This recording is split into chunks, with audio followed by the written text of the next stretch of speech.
I knew she was a frenemy when she recommended that I, a person with a diagnosed math disability, should do my own taxes.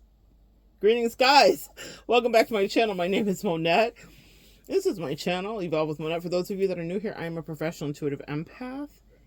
Thank you for joining me. Thank you for inviting me in. Thank you for coming in. If you're interested in working with me, you can find all of my info in the description box below, my website, anything else you might need to know, any channel messages or songs and teaching aids will be linked there too. Guys, this week, in the last stretch of the month of love, we have some emotional recon and work to do around our interpersonal relationships, our friendships, and any other relationships that fall outside of the more romantic ones. Maybe we'll touch on some romantic ones too. We'll see what comes through. But I am getting ready to be back on screen with you guys. So I'm doing my nails and my little self-care and starting my morning off right. And this download just came in. And I was thinking about a time where I knew that someone wasn't really my friend. All right, so let's chat about what that means and what that might look like for you and how you can identify someone's emotional truth regarding you. I have a diagnosed math disability. I figured out that I had a math disability when I was in college. I had a wonderful professor I was doing business, the business part of my culinary degree, and we were doing some math that wasn't necessarily basic, but should have been easier for me. And he pulled me aside so kindly and so patiently. And he said, Monette, I want you to go get tested. I think you might have a math disability. And upon figuring this out and literally getting diagnosed with it, it's going to allow you to have more time in testing and more patience from whatever professor might be working with you. And God bless, Professor Solomon. I will never forget that beautiful gesture that he did for me. And I was intimidated and I was embarrassed, and math had always been the bane of my existence. And I definitely more of a talker, speaker, and writer than I am a mathematician. So I was grateful and I did that. What I did come away with is, yes, I have a diagnosable math disability. It was pretty intense, but I got 100% on spatial reasoning. Leo for the win. When I say Leo for the win, I had to find a silver lining in there somewhere that kept my self-esteem afloat. Now, spatial reasoning is when you are placing items in a space. So like if you're moving with a friend, I'm the friend, you want to help you move, not necessarily to carry the couch, but to help you redecorate the house, because I will understand that that couch can fit in that 1/16 of a space. And the lady that was testing me was like, I've never had anybody get 100% on spatial reasoning. You know, all these weird kind of tests that they put me through for a whole entire day to figure out about what level my math disability was at. But spatial reasoning, girls, if you need help, girls and guys, I'm your girl. I can tell you if something's gonna fit. I always astound my husband with that special skill. That's all I got for math, that's it. Is I know without measuring something exactly how precisely it's gonna fit into a space. So weird. Fun fact about me. Now, the rest of it was pretty sad and gloomy, honestly, regarding the math disability, but it did empower me. I'm really grateful I understand, and whatever the case may be. Now, on to frenemies and friends. I had a CPA for many years who did my taxes, and she retired at a certain point. This is many years ago, and I was in a friendship with someone. Things were starting to shift, and I was starting to notice little different things that were happening betwixt us, between us, if you will, and it was one of the first telltale signs that, like, oh, you don't really want me to win. Now, I couldn't find a CPA, because the thing about CPA is you got to kind of chemistry test. To me, I chemistry test everything, but I want to make sure I have good chemistry. And I really loved working with Mary, who was my CPA for many, many years, because she saw me literally entrenched in poverty and told me some of her stories about how she was a multimillionaire by the time I was working with her. But, you know, she told me about her stories and how she was on, food stamps and various things. She is a Caucasian woman who seemed to me to be very affluent. So it was really a kind of like pull yourself up by the bootstrap story that inspired me. And every year that I would come in, she'd be like, I don't know how you're doubling your income, but you're doing it. Because when I came in, y'all, I was in absolute impoverished. Okay. Maybe I had made $3,000 to $5,000 that year when I started working with her. So in any case, like, yeah, I don't even know how I survived. I don't know how life was lifing, but God is good. And so I loved working with Mary because we had a rapport. So I was trying to find someone that I had a rapport with. I built a real rapport. She really knew me, and she would like congratulate me on my gains each year and also help me manage my taxes as I started to work on multiple, offshoots and businesses. At the time it was catering. So I had to pay taxes, right? Instead of getting paid back from my taxes. So in any case, she helped me understand and kept me legal. She was totally a legal eagle. It was so good. But I needed someone because she was retiring. She gave me a full year's heads up, and I still procrastinated, #life, all right? So I procrastinated, and so I'm at the deadline. It's tax time. I had Mary file me an extension as her last, coup de grace before she left, and I hadn't done my taxes yet. And I'm talking to this friend of mine who I adored. I really trusted her. I trusted her advice, her wisdom, all of that. And I remember her just saying to me curiously, I just don't see why you couldn't do your taxes yourself. Well.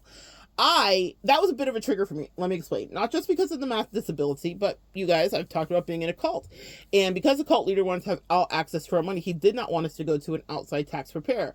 So he made us do our taxes ourselves and had downloaded the software, but it was so he could keep track of how much money we spent. He literally was friends with the president of the bank that he just happened to recommend for me, and would call me and make inquiries about what I was spending money on. It was totally inappropriate, a total gross misuse of power. The bank president would call him and let him know. And the bank president wasn't part of our cult, just someone in the town that he did know so that he could keep track. So the doing my own taxes took me back to a not good place. Now at the time I was filing W-4, whatever, what is it? I don't even remember, girl. I've been doing the 1099 so long. But the other one that most people do when you're working a job and you get a little kickback from the government.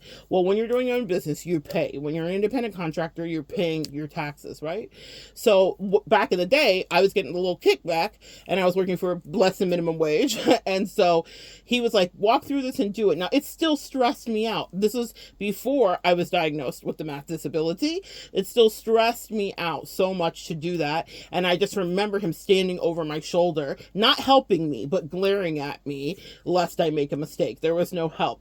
So my friend had known a light version of that story. I don't know if I went in depth and talked about the sweat beads running down my forehead, but she knew that the only time I'd ever done my taxes was when I was in the cult, and that was kind of traumatic in its own way and for its own reasons, compounded with a math disability. But the software is what it is, and however it worked, whether I screwed myself or not, I kind of made it through. But when you run your own business, if you're not a CPA or an accountant or don't have a business acumen that you can do it yourself, I wouldn't recommend for you to do that. Now let's bring some metaphysical metaphysical aspects into it. Excuse me. You need to understand where your houses are and your astrology chart. And for me, I have a Scorpio placement in my 8th house. Scorpio rules other people's money. Okay, that's one of the many things that it rules, and taxes. So when I knew that, and that's why I say study your chart and study to show thyself approved is what the Bible says. But I understood my chart. I understood that about myself, and that's why I loved my relationship with my CPA, Mary. And because I knew that there was never going to be any hairy situation that I got into. She wasn't going to let me underpay or overpay or claim anything that wasn't the truth. She was a total straight up square in the best way, and I appreciated it. I like being taught by people that are honest and integral. So, and I have a lot of friends that are business people that are like, oh, I know someone that could cook your books. And I'm like, no, I don't want my books cooked. I want my books properly, flipped and sauteed and properly minced and diced. I don't want them cooked at all the way you want to cook them. So, because I know for me, it wouldn't work out nice. That's just how that goes, especially with that placement of erratic energy in the 8th house. That's a very kind of Pluto energy, and also Uranus specifically is what I'm thinking. And that just can be like a kerfuffle. Now, my friend was metaphysical, and she kind of knew that. She knew about that, and I kind of told her about that. I told her that story, hey, with this placement, I don't know if I should do this, but I'm at the deadline, and whatever the case. And I took her advice, because I'm just well, I just don't know what else I can do. The extension's about to expire. I've got to get this in. And she was like, oh, you could just do it yourself, friend. Now, what I really should have done, because Mary did recommend a firm to go to, but I wanted to wait till I interviewed with the person and like got to, all that stuff. She's very responsible. She did her part, y'all. It wasn't on her at all. It was totally on me. But I take the advice of this friend, which is not her fault. We have free will. That friend did not hold a gun to my head. She did not make me do my taxes myself. But I realized that she was a friend of me thereafter. Let's chat about it. So I do my taxes. I screwed myself. I ended up having to pay more because what the fuck did I know what I was doing? Let's just be real. It was a horrible experience because I'm literally flashing back to the cult and the cult leader standing behind me. And except this time more's on the line because it's my actual business and it's going to cost me money because I don't know what the actual hell I'm doing. And so I sweat my way through it, and she checks on me the next morning. How did it go? Little lift of laughter in her voice. She's so happy about it. And I don't think much about it. And I realized that I kind of screwed myself because there and after I went to a CPA and talked about what happened. And they're like, oh, you overpaid by like $4,000. Yeah, that's the cost of frenemies in taking bad advice. Again, not her responsibility. She did not make me do anything. But when we love people, you can be influenced by them. And that's another aspect in my chart. And that's why I'm very, very careful about who I'm around. Because even if they're not saying out loud what's going on, I can feel the energy in their heart, whether it's malicious or it's beautiful and warm. And I remember dating people where I would have learned that lesson a lot in the last few years, where people hated themselves and they also hated me. And they would send out, they exuded and permeated that energy of loathing. And I was like, I don't feel this way about myself. What's going on? And it was because someone who was insane and bad luck was sending me all of that kind of wrong turn energy in their own way. So I pay attention because, again, knowing your chart matters, guys.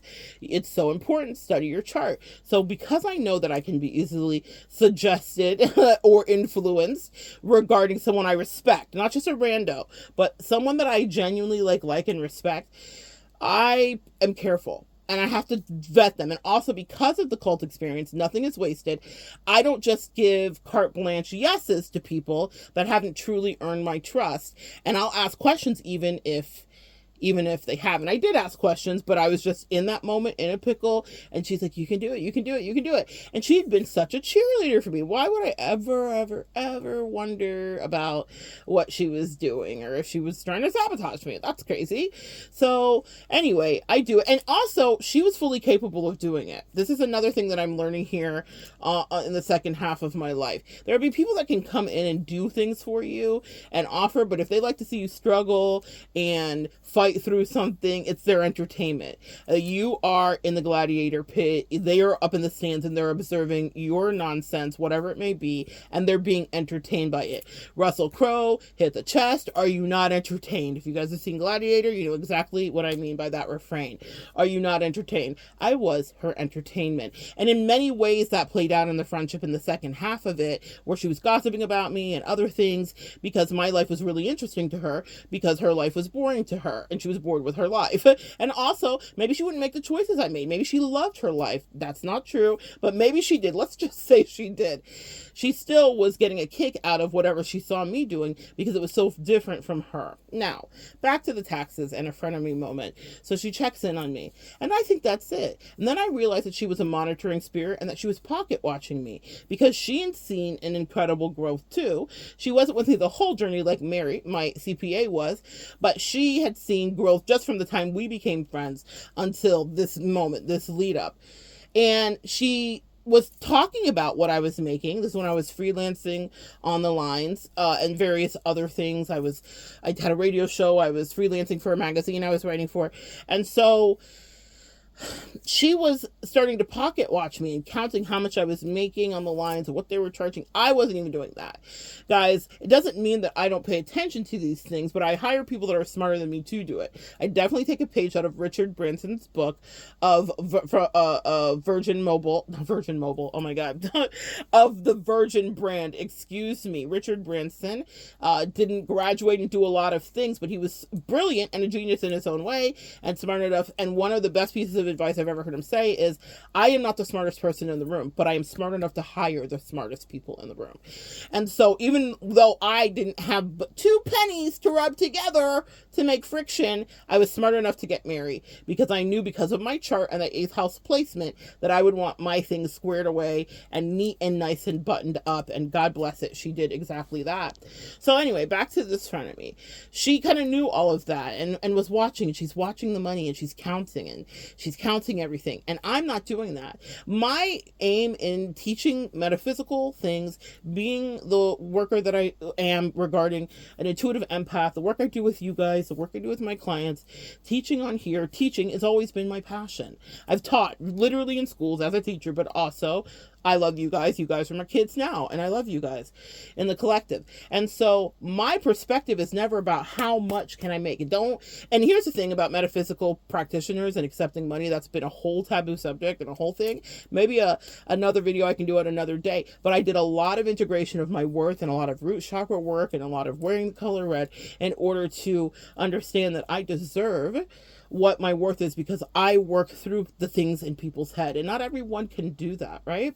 So if you're a practitioner out there of any kind, I don't care if it's metaphysical, I don't care if you make the best cookies in town, you deserve whatever you're charging. If you feel like you're the best around, or if you feel like you are offering an excellent service, then you deserve whatever you're charging, right? So I was juxtaposing whatever was happening and she was watching it. But my aim is never about how much money can I make.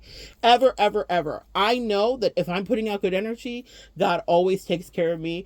God hire me, who's going to fire me? But she was very financially driven, right? Which is fine. We all have different motivations. And I appreciated her financial energy, to be fair to her, because when you're around people, they say we become like the 5 people we spend the most time around. And she had fantastic financial acumen.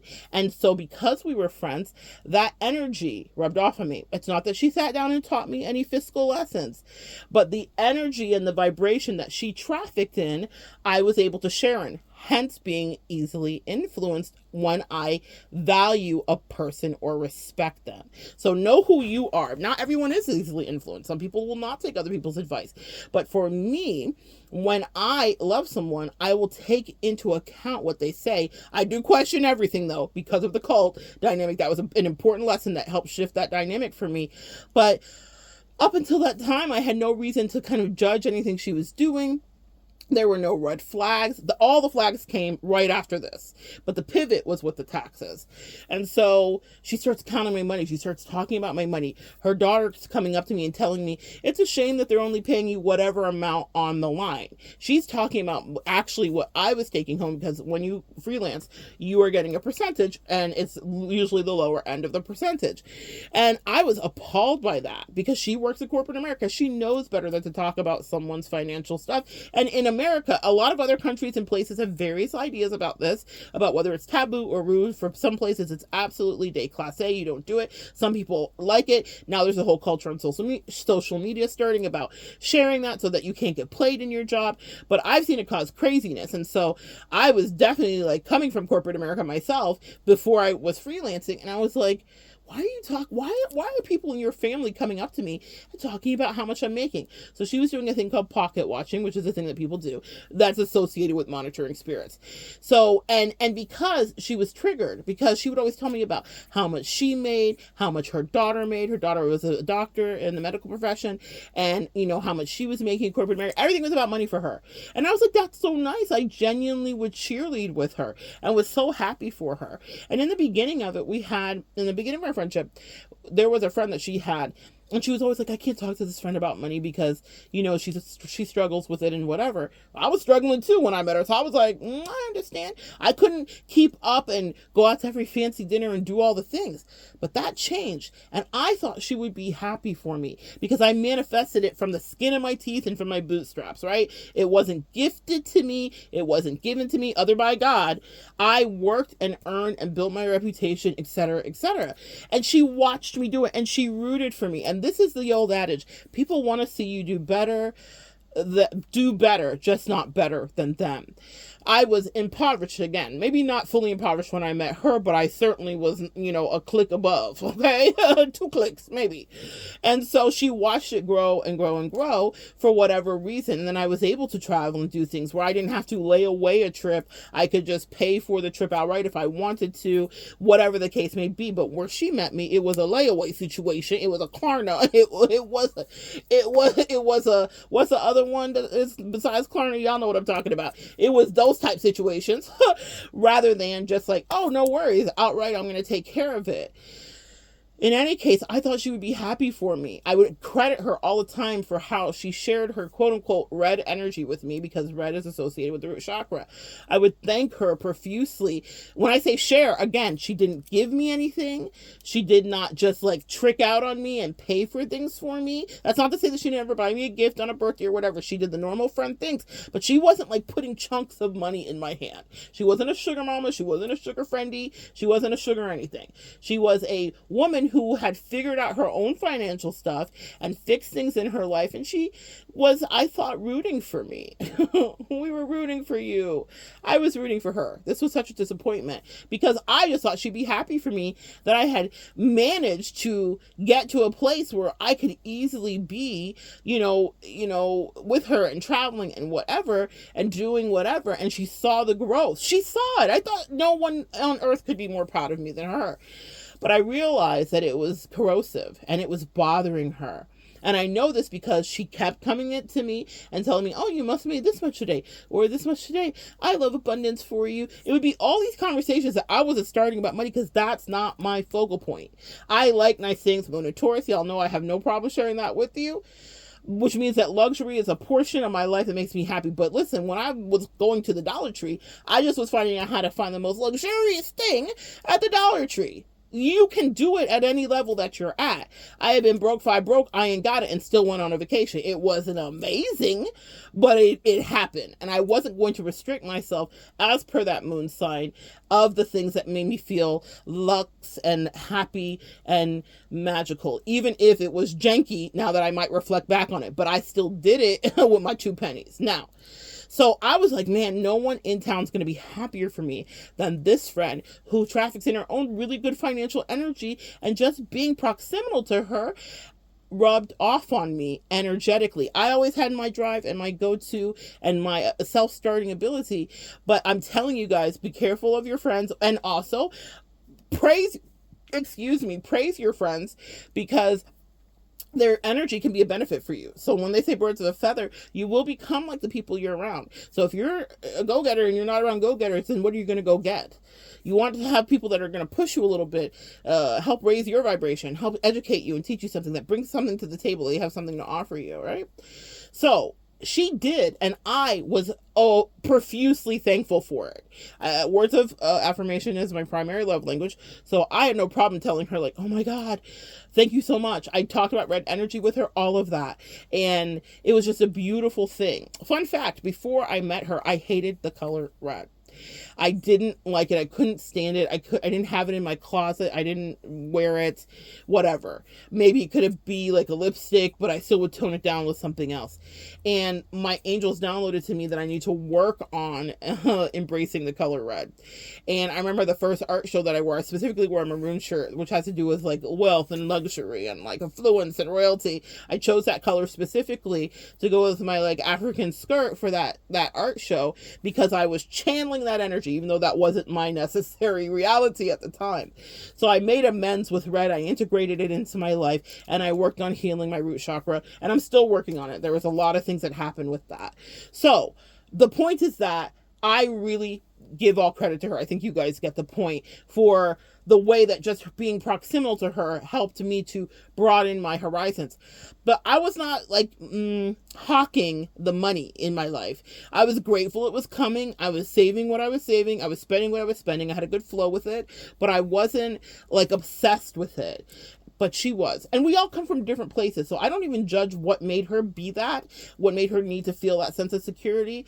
But I was like, I didn't really ask you to like monitor me, and nor do I want your family members randomly coming up to me and telling me about what I'm making if I've never had that discussion with them. That shit pissed me off, and I addressed it. It wasn't a passive aggressive, like, I'm just gonna write it in my journal and be on some, from that beautiful poem that girl wrote, which is not Mel Robbins. Shout out to Mel, but girl, you co-opted that. You're stealing like an artist, but you're not even doing it like an artist. You're just outright stealing that lady's stuff. But a beautiful woman wrote a poem called Just Let Them, which you guys have seen everywhere on the socials, and Mel Robbins is trying to co-opt it. There's a thievery happening before us. But anyway, it's okay to get an idea and expound about it, but give credit. In my last video, I was just talking about something that Shallon Lester, who's a creator on here, was talking about. But I said, Shallon said this, okay? And then I expounded what my thoughts were on it. That's not copying. That's giving credit. We all know what plagiarism is, right? We all wrote papers in high school and college, right? Got it. Anyway, message to even huge content creators. We all want to have a moment, but girl, someone else did that. Now, back to this. I didn't just, I lost my train of thought with that tangent. But I didn't, okay, so we were talking about money, friendship, and monitoring. Okay, so the monitoring. With the monitoring, I wasn't on a I didn't want to just let her continue to do that. Oh, just let them. I didn't just let her try me that way and not speak to it. I was like, that made me I immediately spoke to it as soon as it happened. Within less than 24 hours, I was like, that made me really uncomfortable that this happened, et cetera, et cetera. So I kind of put her on notice. So back up a little bit, right? But even we get to this moment with the taxes, and she's like, you should do this. Right after, she's hawkeyeing me. For the subsequent months, I'm so worried that you haven't, whatever, and did you file it? Are you filing, and what's happening, and whatever. And I had done the thing, and she knew I had done the thing, but she, in the subsequent year or two, was really I just wouldn't want you to get in trouble with the IRS, and I'm just so worried about your finances. Are you really? That was concern trolling to the highest level. Now, what I never told her the whole time that we were friends, because my angel says, shut up about money with her, because it's bothering her for some reason. I never told her that I got another CPA. I never, to this day of our Lord, did I ever tell her that I finally, chemistry tested with a wonderful CPA who helped get me straightened out, and was the one that told me, you paid an extra $4,000 that you didn't need to. I never told her. And that's something I highly recommend to you. When you think of frenemies in your midst, shut up about your shit. Stop sharing it. And even though I stayed really good friends with her, it was a note in my head. There's something wonky with her and my money that's making her head go spinny and funny. And so my mother always taught me, remove the problem from the cause, or the cause from the problem. So I must have been causing a problem for her, and I wasn't trying to discard her as a friend. I still loved her. I found merit and worth in her. But I realized that the money was a factor that was going to take us into a bad place. And so I was I kind of felt sabotaged. I was so pissed at her when my accountant was like, you overpaid. And if you would have just come to somebody. And I was like, that's okay. It's not her fault. I cannot project that on her. I made my choice. But because I loved her, and even with her having knowledge of math disability in my chart and all that stuff, she was like, you should just do this yourself. I think she wanted me to fuck up. I think she didn't like me having money. I think it made her uncomfortable. And I know that for a fact, because by the time the friendship ended, we ended up being on a cruise. And in that cruise, I did first class on the cruise, essentially. I did the highest level that you could do on the ship. And it was a cruise for her birthday. And I planned it with her husband, as good friends do. And I decided that I wanted to have this experience because I could. And I talked to her husband. I said, hey, do you want to upgrade to the Aqua class? I think it was a celebrity ship. Do you want to upgrade to the Aqua class, or to the whatever I got? And he was like, no, whatever.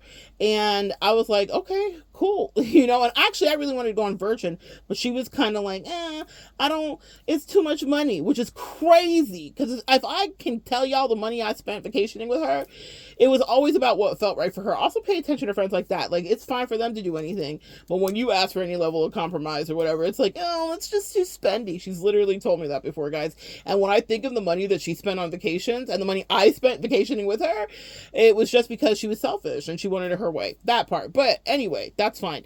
So we end up on this cruise. I'm like, well, if I'm going to be on it, I'm going to make the best of it, because I kind of wanted to be on the Virgin cruise. Shout out to Richard Branson. I'm a fan. And that's actually the cruise I wanted to be on. And I felt like if we're spending this kind of money anyway, which we ended up spending, then let me have the best experience that I could have, since I couldn't have the cruise I wanted because it was for her birthday, and I get that, fine. So we're on the cruise, and so that means that I had access to dine in a special restaurant. You know how that goes, and whatever. And that offended them for some reason. And I say them, that was the whole family. That offended them. And again, y'all, there's so many things that play with this. I cannot break down all of the political parts of it, but I'm just going to say this. She did not like me having access to that kind of money. I don't know why. She did not want that. She didn't like me traveling if it wasn't with her specifically. And she didn't like that I had the freedom and the finances to do that in reality. And it's not that I didn't ask her to travel with me, just, without an entourage. I did. She just refused it, which is fine, guys. That's fine. She can choose all of that. But don't be playing with my money, and don't be sending me evil energy, and don't be trying to actually sabotage me and then checking in to see how sabotaged I am. She kept being like, you're going to be in trouble and God's going to get you and whatever. She didn't know that I had already figured out a plan, or that I already had another CPA, because I shut up about it so that I could preserve my finances and that I could also keep her energy out of it. I never talked to her about it because I didn't trust her anymore, and I knew she didn't like me. And I thought, this is a sticky situation, and I was dealing with it because I didn't realize how much she didn't like me. I thought maybe the money's a squirrely thing for her. We all have weird things, right? Like, if no one knows that I was in a cult and someone puts me in a room and then they stand in front of the door, they don't know that I'm having a panic attack. That happened once to me at a radio station that I was doing. I had a radio show for a little while, and the station manager came in because he really liked a show that I did specifically on cults. Hilarious how that worked, guys. I did a show about being in the cult and my experience with the cult leader, and he was very taken by it. He was like, I want you to write a book about this and whatever. I ended up writing an article for the magazine I freelanced for at the time. Maybe I see if I can find that and link that below. Or maybe I'll read it to you guys, just so that you can understand about various dynamics of interpersonal relationships, since it's part of our theme this month, cults, and also when people overstep their emotional boundaries with you. Nevertheless, I remember him stepping into that room with me, and he was only coming to congratulate me. And it was so funny because I had a moment where I left my body for a minute, like I detached out of a fight or flight fear response because of abuse. Like, we all have ways we cope. And I remember watching his face and his mouth, and his hands are moving, and he's gesticulating. He's happy. He's like, oh my God, that was such a compelling story. Like, I didn't even know that happened to you and whatever. And he's like, I would pay for you to write a book about that. Like, that's such a great story, da da da. And but the thing is, when you hear Charlie Brown and you're like, wah, wah, wah, wah, wah, maybe someone here needs to hear this about detaching from your body, or maybe an experience that you've had.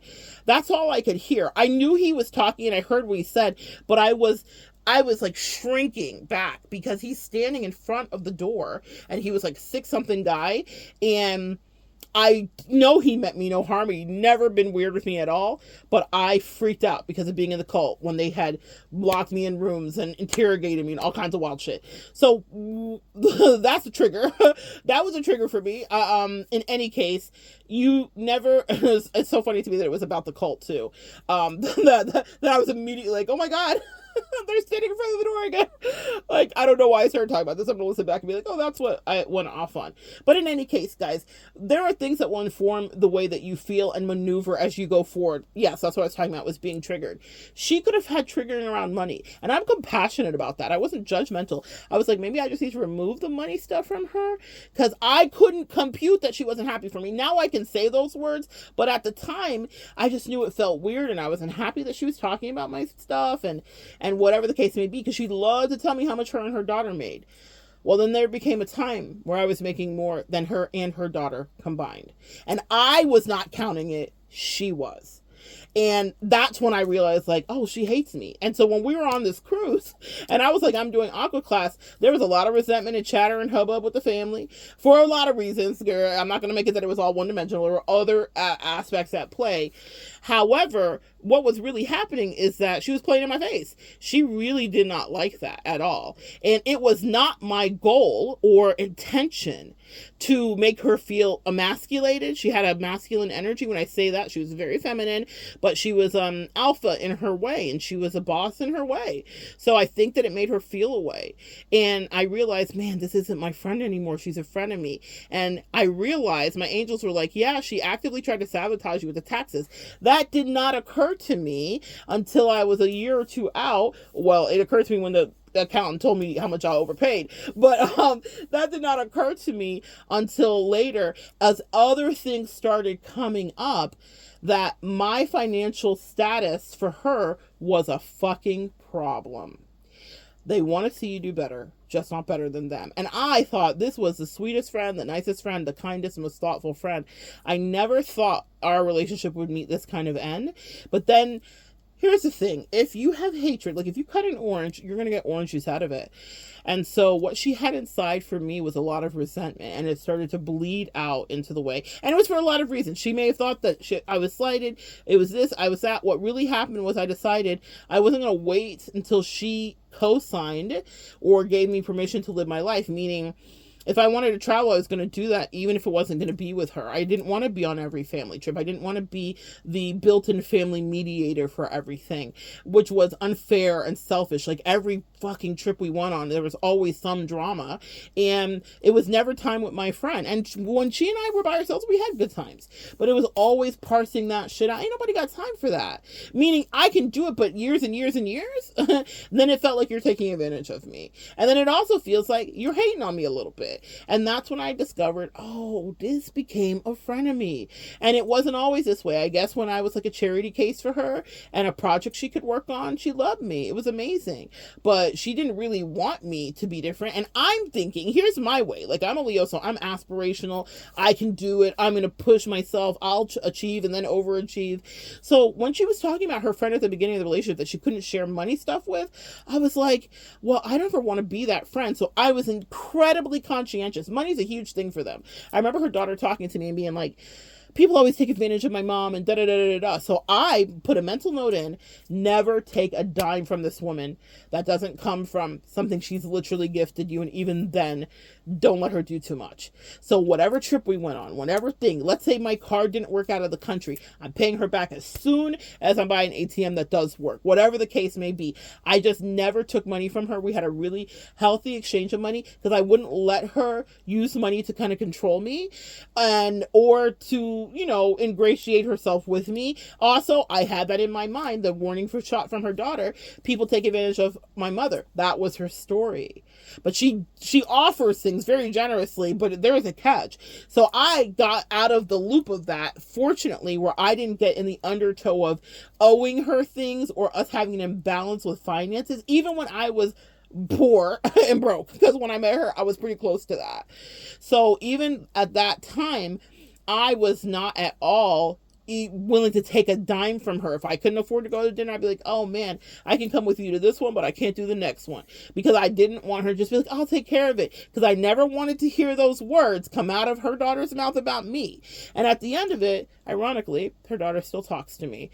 Everybody kind of understands and sees the forest for the trees in their own way. That doesn't mean her daughter doesn't love her mom and respect her, but what it means is that if you stand in your integrity, people will see that, even if you're dealing with a frenemy. Even if it feels like for a while you're down bad and everyone's looking at you crazy, people will start to see what the real reality is. The daughter also warned me, when you're with my mom, she's going to have you spend a lot of money. And she sure did. One of her last manipulations was me wasting money on a trip I didn't need to be on. And it was all a lie, manipulated, and it was wild. So by the end of it, it was power plays, frenemy stuff, and whatever. But the pivot was my taxes. The pivot was that moment when someone that knows I'm not good at this literally undiagnosably not good at it, and knows what my chart is, and that I've talked about being really worried about making sure I stay on top of things lest anything go left or right because of that placement in my chart. And she still was like, why don't you give it a spin? And then wanted to monitor to see if it was crumbling, and wanted to see what I was making, and made me incredibly uncomfortable. And then when I had suppressed all of the flags that my angels were waving, she made it abundantly clear that we were in different stations, and she didn't like us being in different stations, meaning me being in first class and her not being there. She could have been. She had the money to be. She probably had far more money than me saved, I would say.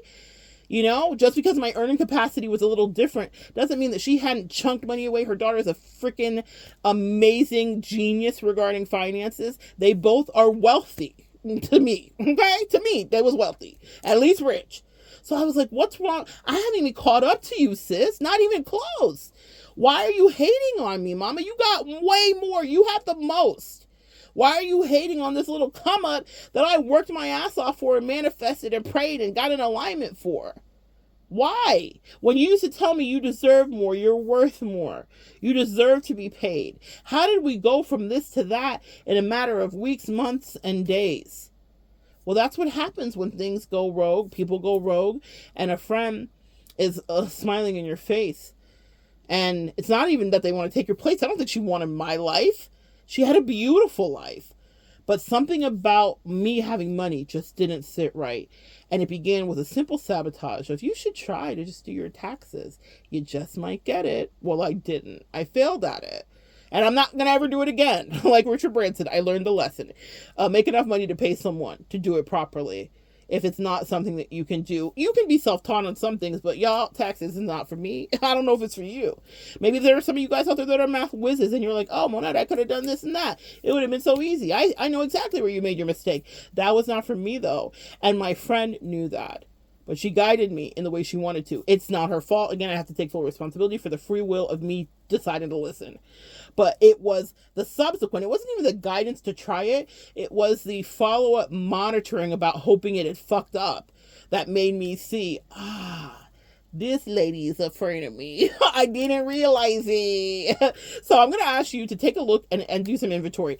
I'm not trying to make you suspicious. I hate readers that are like, oh my God, sis, someone's out to get you. Listen, energies are always out to help you and get you. That's just life. That's life. That's what the people say. It's going to go either way. What I want you to do is pay attention to those little signals when something goes left. It doesn't mean that you didn't share a juicy, beautiful relationship with that person, that it wasn't a good friendship, that it didn't serve a purpose. Her purpose in my life specifically was for me to raise my vibration financially. That's why it was so ironic to me that the frenemy energy entered when I actually shifted my vibration. I thought this is what you wanted. I thought you told me you believed in me. What happened?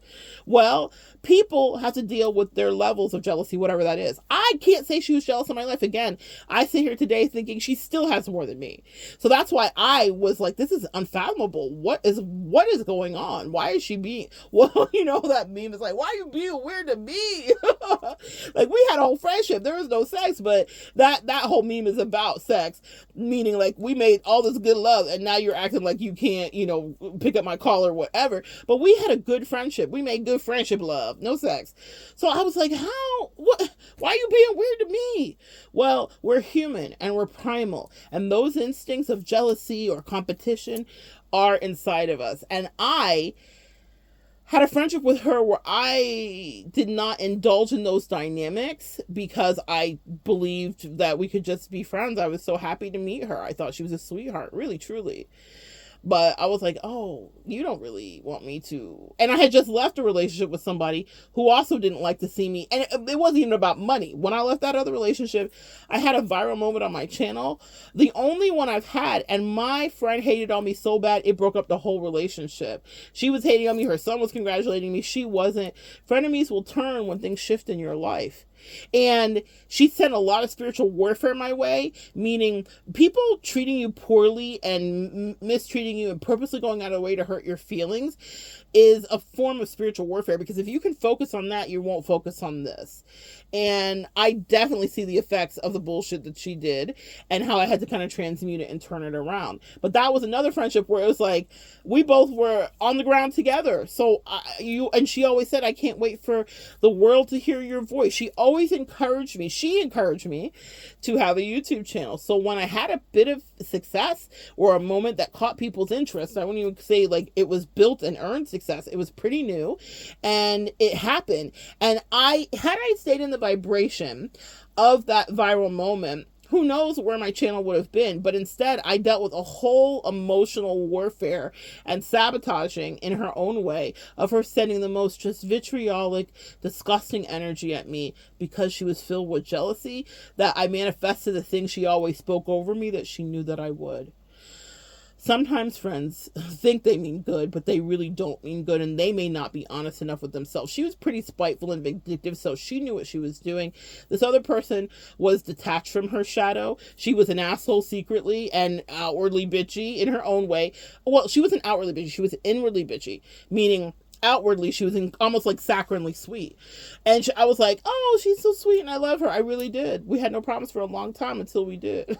But the point is, there was a perceptible shift, and that perceptible shift happened around accomplishment in both of those relationships. Both of them saying, I want this thing for you. For one friend, financial solvency. For the other, internet notoriety, or at least people to hear the things that you talk about. Like, I believe in you.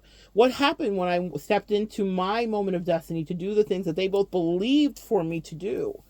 It made them incredibly uncomfortable, because then people reflect on their lives. And again, that one person was rich. So that's why I was like, sis, I really don't understand why we're talking about this and why this is upsetting you, because I don't think Warren Buffett is sitting next to Elon Musk and counting pennies. They might be, I guess, but I imagine that they're both talking about how to further invest and make more money. And that's the frequency and vibration I want you guys to pivot to in your relationships. It's not just about money, and it's not about social media and internets and YouTube and whatever. What is it for you? So find like-minded people that support you. Are you an archer?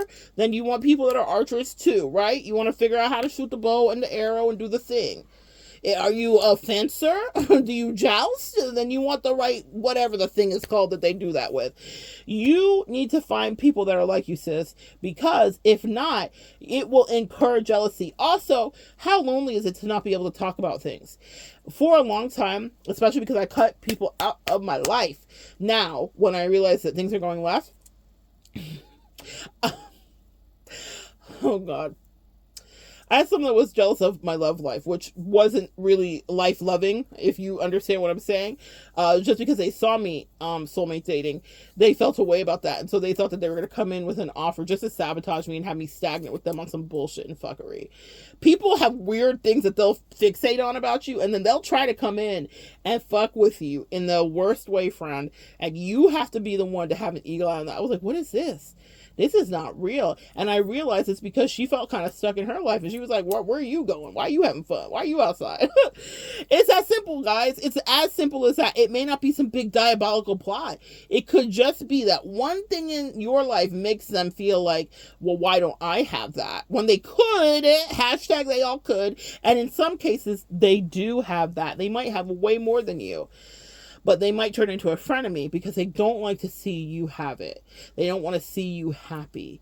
They don't want to see you good in your marriage or in your friendship or in your workout plans. See, so whatever you're doing for you, whatever is your thing, whatever is your hobby.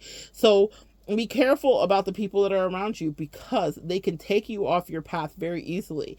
That haymaker she threw at me, and then the monitoring that she did subsequently, I was like, oh my God, you don't like me. And then I had to take time to heal from that. When I was dealing with the friend that was throwing all that nasty energy at me because she didn't like that I went viral, even though she talked to her son about it, and her son was sweet and was like, congratulations, Monette, you a YouTube, all that. And it was so nothing at the time, meaning I had just got here. So Imagine had I kept that momentum up because I wasn't dealing with spiritual warfare and all the hate. And that's how people can sabotage you. You are the one who makes the choices, right? And that's why when I started to learn better, I did better. And I chose to keep away whatever it was. My biggest regret was telling anyone of my friends and family that I did YouTube. I have met so many amazing people here, just parasocially, that I value immensely. And my advice for any of you that might want to be on social media or start it, because I don't love social media per se, I'm not going to lie to you, is I'm slowly being dragged in, God bless, by some good earth angels. But the thing about that is don't tell everybody that you know, because you're going to feel away when they don't support you, and they're not going to, because why are you doing this, and who are you, and it's cringe, and I want to laugh at you, and I want to look see, and then they get their feelings fucking hurt. That part, I really wish that none of them knew that I had it, to be honest with you. I really wish it was just all of you people that are parasocial that I value immensely, more than some of these people that were in my life on a regular basis daily. So it's funny how that works. So if you want to start something, or you want to upload, or you're a reader, or you're a painter, or you're a whatever you are, and you want to put it here on the YouTube streets, because really, little prediction, as we can all see, YouTube is the move, it's the moment, it's that girl. Meaning it's always been that, but everybody was out in the other social media worlds, and what's been tried, true, and tested is the most money can be made here. The most, yes, there's virility, but you will earn it. And I actually like the platform of this, because maybe someone here needs to hear this, or they're considering it. What goes on here with YouTube is you have to build your shit. Yes, you can have a moment of virility, but that did not guarantee me. So on that video right now, there could be anywhere from 15 upwards to 17,000 views. How many subscribers do I have? That's the thing, is it's humbling. It taught me that just because people come in doesn't mean they will stay in, and that you have to work and work and work and tweak and tweak and tweak. One day, y'all, growth will happen here. And it's been happening the whole time, slowly and steadily. And it can be frustrating, but I feel like it tests your tenacity. And I feel like it's very reminiscent of all spiritual lessons. How bad do you want it? Some people, it seems, get it overnight because they're pretty, or because they're handsome, or because whatever. And then they can lose it too. We've seen major YouTubers have incredible falls. So I actually like the way that my angels have taken me. They said, you will not be going through withdrawals, because when you've earned what you've earned, we're not taking it quickly from you, and it can't be taken from you unless you mishandle it. So you, by stepping one step in front of the other, and maybe keeping something private, y'all, and when I say keeping private, y'all know I share here to overshare. What I mean is, maybe you don't need all your friends and family to know that you're going to be putting whatever it is that is your passion project out there, because they will take it somehow personally. Even if, like, let's say you're not talking like I am, and you're just painting, but you don't want to look down and not see those people supporting you in the comments, and then feel away. The most support you're going to get are from people who are not trying to play in your face, and who aren't looking at you and thinking, why do you think that you should achieve this when I can't do it? And they'll have those things that they're feeling. And every day and moment isn't other people thinking about you. But friends and family have an interesting way of being looky-loos, okay? So I don't know, maybe someone needed to hear that. Anyway, pay attention to the people that are around you. They can influence you in the good or bad way. And if you notice that someone's monitoring you and hating, even though they can't be honest with themselves about it, or their motivation for it, you don't give them the dignity of choosing for you if you're worth removing yourself to protect you. Does that make sense? Like, just because she was telling me to my face, no, I like you, I was looking at the grimace, I was looking at her bicuspids, the growl, the snare that she was doing at me. I was looking at the flinching when I would try to reach out to do something as gentle as put my hand on her shoulder or touch her hand, where normally she would have readily embraced me or leaned into me. She was recoiling and flinching and pulling away. You can read people's hate in their energy. So I didn't listen to what her saccharinely sweet words said to me. I paid attention to the physical reality that was before me, that has saved my life from the cult to this day. Any sticky situation I've extracted myself out of, it's because of a millisecond of movement that I registered on someone's face and mouth. It's because of the inflection and the thing that they said or didn't say. That has saved my life to this day. Your intuition is pervasive and strong, and it will teach you if someone is around you trying to do you wrong, and if they're a frenemy that doesn't want to see the best for you. She wanted to love me because it was the right thing to do, but she was primarily struggling with her shadow side, which she didn't want to integrate, because she wanted me to stay around while her heart was filled with hate. I don't think so. And that could be dangerous for me. When people are like that, they become a liability, because I am my own business and I am my own LLC and I am my own things. What happens when people do that is that they become a liability, because they will tear down everything about you and talk about you, because you no longer want to play the game where you both are being fake when you know you're no longer on their frequency. And that doesn't mean that people won't evolve past your frequency sometimes, guys, too. All my messages here, Black Mama energy for the collective and for you, is this: take care of you. I don't care what those other people do. What do you do? And is someone right for you? And if they're not, don't wait for them to tell you their truth of why they don't like you. Listen to what your heart says. Watch what their body language says and their behavior. How do they treat you? And then you move accordingly and never look back and don't apologize. And don't take people back like that, because even if they might have remorse upon your absence, which always happens, once having you back, they will double down to be so terrible to you, because they want to punish you for even having the audacity to make them look themselves in the mirror and face their ego and whatever tragedy lays there within. It is very much the 48 laws of power, guys. It's not that book here to teach you how to manipulate people. It's to teach you how to survive people that are filled with manipulation. The first time I ever read it was when I was in the cult. And I realized, like, oh, in order to outmaneuver these crazy people, I have to learn how they think, because I did not think like them. Opening that book was like reading hieroglyphics to me the first time. What the fuck is this? People are like this?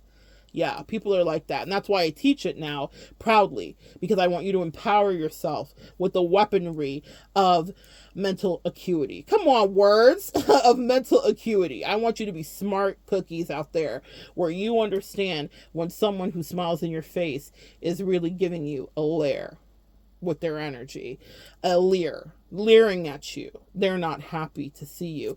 And that 48 law of power that I'm referring to regarding getting away from frenemies and people that don't mean well for you is crush your enemy completely, or crush your frenemy completely. If you break up with them, stay away from them. Because if any seed, the whole premise of that 48 law of power is that other offspring and lineage would come back to avenge the death of whoever was taken out in whatever wartime energy game, royal, whatever was happening, whatever the premise is in that story. And he gives multiple examples. But if someone's alive, and we see that replicated in movies all the time, like, I will avenge you. Well, if you don't crush your enemy completely, and what that means is not to take them out of this earth. That's not our job. That's not what we do. But it is to end the connection with them permanently between the two of you and make it so that there is no backseas. When I see someone's true face, I'm like, okay, enough said. I don't care how much I long for him. I don't care how much I miss him. I don't care how lonely I am. All I know is this: every time you say no to something that's bullshit, you get something better. I know it for a fact because I experience it on a regular basis. Cut everything off and the new things come in every time. And I don't cut things off just for new things to come in. I'm sad about it like any other human, and just like you have been too. But when I do the work that I am called to do and I transmute the energy, then surprise, surprise, the new thing comes through. It happens without fail, but a lot of times we don't want to take that leap. And a lot of people that are judging you and that become frenemies don't like you because you're willing to leap, collective, because you're willing to stand on faith, that you're willing to be uncomfortable up front and have delayed gratification so that you can live your best days. They stay in their stuck situations, in their comfort zones. And that doesn't mean that we can't in certain areas too. But what I'm saying is the reason that friction even arises is because who the fuck do you think you are? That's the question. Why are you setting such a high bar? Why don't you have to suffer like I do? Why is everything given so easy to you? Let me ask you, collective, is everything given easy to you?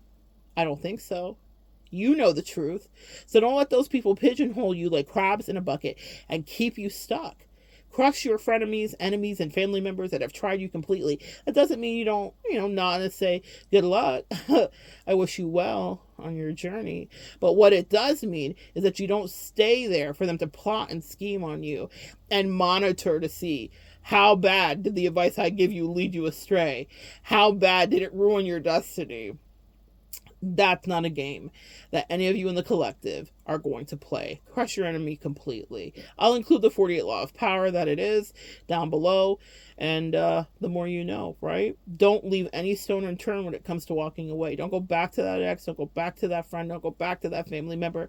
Not really ever again, because they have resentment in their heart. They had it before, but now it's doubled over because you dared to explore.